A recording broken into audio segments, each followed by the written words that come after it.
اللہ الرحمن الرحیم۔ السلام علیکم۔ اب ہم آپ کو تاریخ کے ایک حیرت انگیز دور کی تاریخ داستان سنائیں گے جسے تاریخ قرون اولیٰ کے نام سے یاد کرتی ہے۔ تاریخ اسلام کے پہلے 800 سال ایک حیرت انگیز دور، ایک رومانوی دور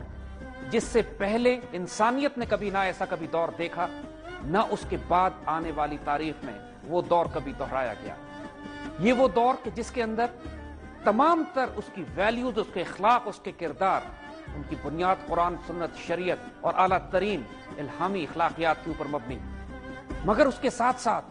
جدید دور کی ایسی سائنسی تحقیقات، ریسرچ، ڈیولپمنٹس اور انوویشنز کہ انسان کی آج بھی عقل دنگ رہ جاتی ہے۔ پوری دنیا میں جو نظام اس دور میں قائم تھا اس کی مثال مشرق اور مغرب میں کبھی نہیں دی جا سکتی،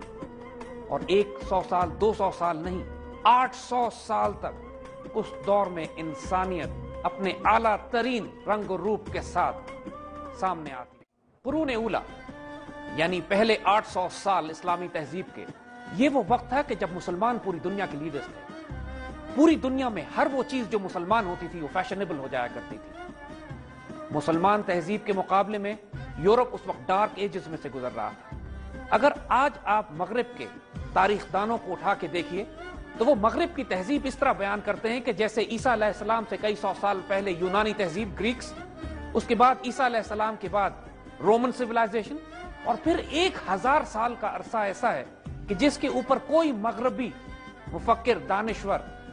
یا تاریخ دان بات نہیں کرنا چاہتا، اور اس کے بعد 1000 سال کے عرصے کے بعد یہ اپنے 15ویں صدی میں رنیسانس کے پیریڈ میں آ جاتے ہیں، اور جس کے بعد 17ویں، 18ویں، 19ویں صدی میں ان کی ریفارمیشن اور انڈسٹریل ریولوشن شروع ہوتی ہے، اور پھر 20ویں صدی کا آغاز ہوتا ہے۔ جیسے وہ یہ ثابت یہ کرتے ہیں کہ رومن امپائر کے بعد انسان کی جدید دور کی تہذیب 1000 سال کے وقفے کے بعد، رنیسانس کے بعد شروع ہوتی ہے۔ حالانکہ جو 1000 دور کے ڈارک ایجز جن کو یہ لکھتے ہیں، یہ ان کے ڈارک ایجز ہے۔ انسانیت کے اعلیٰ ترین دور، انسانیت کے یہ 1000 سال ایسے شاندار دور جس میں کہ عقل دنگ کر دینے والی تہذیب، جس میں economic models, political models, social models, فوجی تہذیب، فوجی ترقی، اور پھر science, architecture, literature, engineering, mathematics, medicine, astronomy. دنیا کی کوئی سائنس ایسی نہیں تھی کہ جو اس دور میں اپنے عروج پر نہ پہنچا دی گئی۔ آج کے دور میں جہاں یہ تاثر دیا جاتا ہے کہ اسلام جدید دور کے سائنسی تقاضوں کے ساتھ کمپیٹیبل نہیں ہے،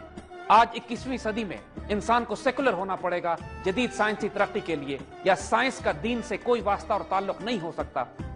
ان تمام اعتراضات کا منہ توڑ جواب قرون اولیٰ کے پہلے 800 سال میں ہمارے بزرگوں نے اس وقت دیا جب انہوں نے ایک ایسی تہذیب قائم کر کے دکھائی کہ جو آج کے دور کے لحاظ سے بھی عقلوں کو دنگ کر دینے والی، لیکن جس کی بنیاد قرآن اور سنت پہ تھی۔ آج آپ دنیا میں جو بھی سائنسی ترقی دیکھتے ہیں اس کی بنیاد قرون اولیٰ میں مسلمان سائنسدانوں نے رکھی تھی،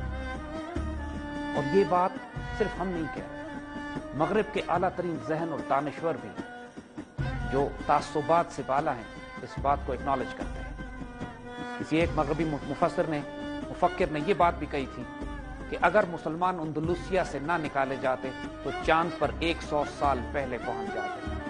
اور اس بات کی دلیل ہم آپ کو آئندہ آنے والے پروگراموں میں انشاءاللہ دیں گے کہ کس طرح مسلمان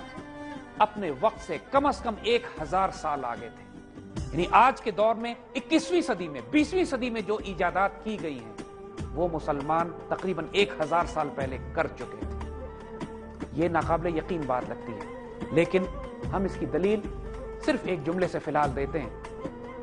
انگلینڈ کے پرنس چارلز، اس نے اپنے ایک خطاب میں کچھ یوں اسلام کی تعریف کی اور اسلامی تہذیب کی تعریف کی: Islam is part of our past and present. اسلام ہمارے ماضی اور حال کا ایک حصہ ہے۔